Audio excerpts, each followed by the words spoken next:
ये है ललितपुर। पहले पूरे के पूरे एरिया में या बुंदेलखंड में बजा हुआ था। किस विषय में?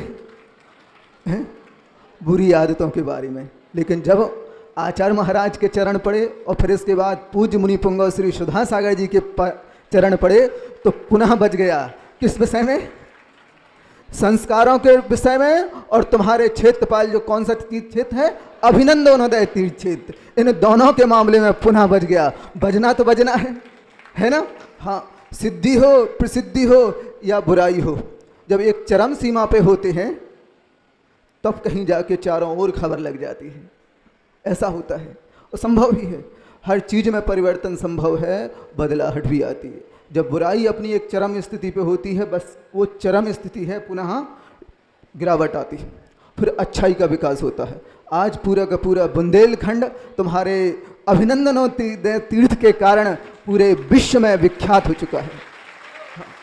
यह सब देन पूज्य आचार्य महाराज के चरणों की और पूज्य मुनि पुंगव श्री सुधा सागर जी महाराज के चरणों की है। उनका इसी ढंग से है। हमने एक प्रसंग पढ़ रहे थे पद्म पुराण में, कल इन लोगों को भी सुनाया था। जब सीता का वनवास हो गया, वनवास के दौरान राजा वज्रजंग के यहाँ उन्होंने लवकुश को जन्म दिया और जब वह लगभग 18-20 साल की उम्र के हो गए, खूब शक्ति संपन्न थे, तो घूमते फिरते नारद जी वहाँ पर पहुँच चुके।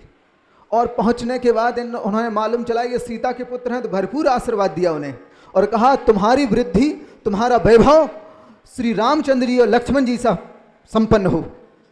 तो पूछ लिया कौन है यह जिनके बारे में आप कह रहे हो, उन जैसा कोई है क्या ऐसा? हम भी तो समर्थशाली हैं। तो कहा रामचंद्र और लक्ष्मण जी हैं, अयोध्या के राजा। तो माँ से पूछा कौन है? तो नारद जी ने कहा तुम्हारी माँ सब जानती है। जब पूरे इतिहास का ज्ञान हुआ तो सब लोग तो तड़प उठते हैं कि माता पिता के लिए दर्शन के लिए, उनसे गले मिलने के लिए, तो वे भी तड़प उठे। हाँ, वे भी तड़प उठे, लेकिन दूसरे ढंग के तड़प उठे। वो पूरी की पूरी सेना तैयार कर ली। काय के लिए? रामचंद्र जी से मिलने के लिए नहीं, युद्ध के लिए। क्यों युद्ध के लिए? ऐसा ही होता है। पूरे के पूरे जाके अयोध्या के चारों ओर अपनी सेना को तैनात कर दिया और जाके ललकार दिया कि तुम आके हमें नमस्कार करो, अन्यथा हमसे युद्ध करो। तो रामचंद्र जी जो 3 खंड के अधिपति बलभद्र और नारायण, वो कौन आ गया जो जिसकी मृत्यु सामने आ गई, जो हमें ललकारता है, हमें ललकारता है। लगता है उसका जीवन का अंत आने वाला है। पहले तो अपनी सेना भेजी, लेकिन इन दोनों मोक्षगामी पुत्रों ने क्षण मात्र ने परास्त कर दिया। फिर जब लगा कि ये सेना तो जीतने वाली नहीं है, तो दोनों अपनी अपनी दिव्य शक्तियों के साथ उसमें युद्ध के मैदान में उतर आए। युद्ध के मैदान में और घनघोर युद्ध हुआ। कोई किसी भी दोनों पक्ष से कोई परास्त होने को तैयार नहीं। तो लक्ष्मण जी को वैसे आता नहीं पसीना, महापुरुषों को फिर भी कहते हैं पसीना आने लगा दोनों को। क्या हुआ है? कौन प्रकट हो गए? भ्रम पैदा हो गया हम बलभद्र और नारायण हैं कि नहीं, क्योंकि 17,000 वर्ष की आयु थी रामचंद्र जी की लगभग, और इन दोनों की इतनी लंबी आयु में भ्रम हो गया हम नारायण और बलभद्र हैं कि कोई और पैदा हो गया, क्योंकि परास्त नहीं होते हैं। भगवान की वाणी है कि बलभद्र और नारायण के अलावा कोई इतनी शक्ति संपन्न नहीं होगा इस 3 खंड में, लेकिन ये दोनों तो परास्त होने वाले नहीं हैं। जब युद्ध के बाद जब हनुमान जी मुस्कुराने लगे तो कहा कि ये सहायता नहीं करता, मुस्कुरा रहा है।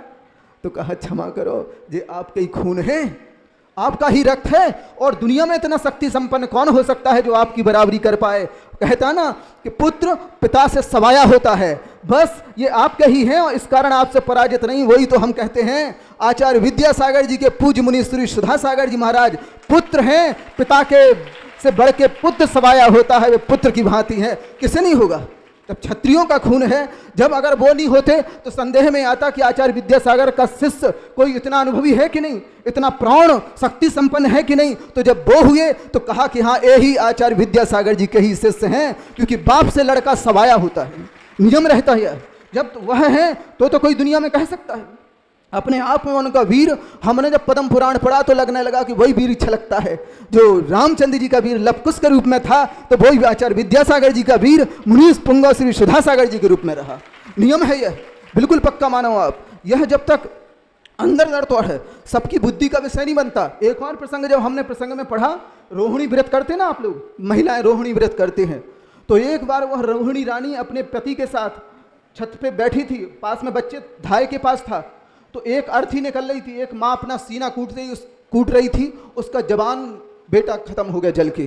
तो अपने सीने को कूटती हुई जा रही। तो उसको हंसी आई और पूछा, ये कौन है, ये कौन सा खेल कर रही है, अपने सीने को कूटती जा रही। तो धाय को बुरा लगा गया कि उसका तो जवान लड़का मर गया और उस पर जो उपहास कर रही है, कि खेल कर रही है, ये तो कौन सा नाटक कर रही है।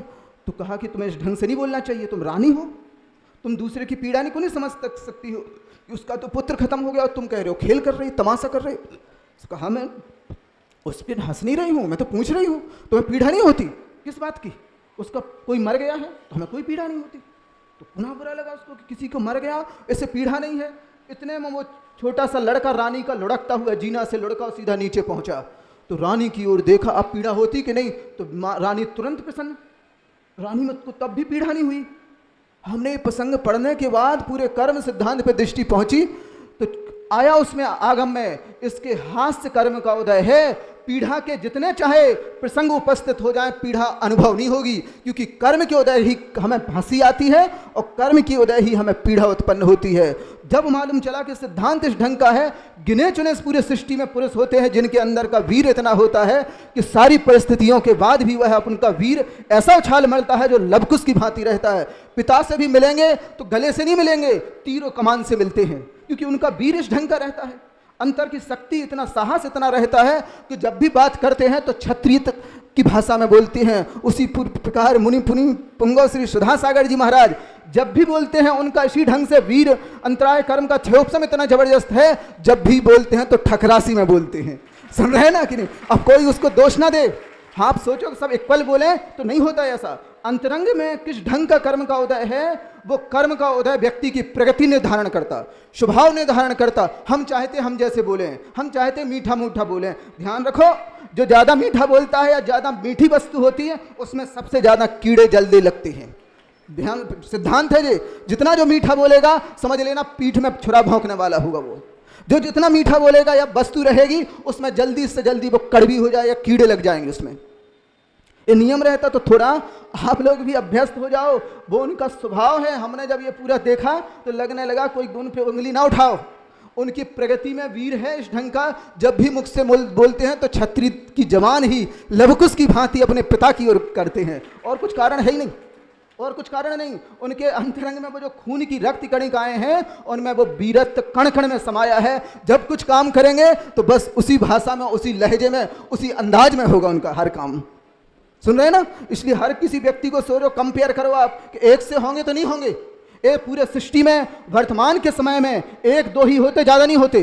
100 साल की इस पीरियड में एक दो होते तो एक तो आचार्य विद्यासागर जी हो गए और एक पूज्य मुनि पुंगव श्री सुधा सागर जी हैं, और पुनः दूसरा कोई होने वाला नहीं। अभी 100 साल के आगामी पीरियड में पुनः कोई जन्म लेगा। लेकिन ध्यान रखो, इस भीषण पंचम काल में जो हिरास की ओर है, हर 100 साल में एक ही दो होंगे। पहले आचार्य शांति सागर जी थे, फिर इसके बाद आचार्य विद्यासागर हुए, अब इसके बाद पूज्य मुनि पुंगव श्री सुधा सागर जी हैं। अपने अहोभाग्य मानो पूरे पूरे ज्ञात विश्व को और पूरे देश को अपना बहुमान रखना चाहिए कि आज ध्यान रखो उन्हें, वो हमारे समक्ष में है तो हमारा बहुमान है, हमारा बहुमान है, हमारी शान है। वह अच्छे ढंग से ध्यान रख लो, छोटी छोटी बातों की ओर विकल्प ना करो।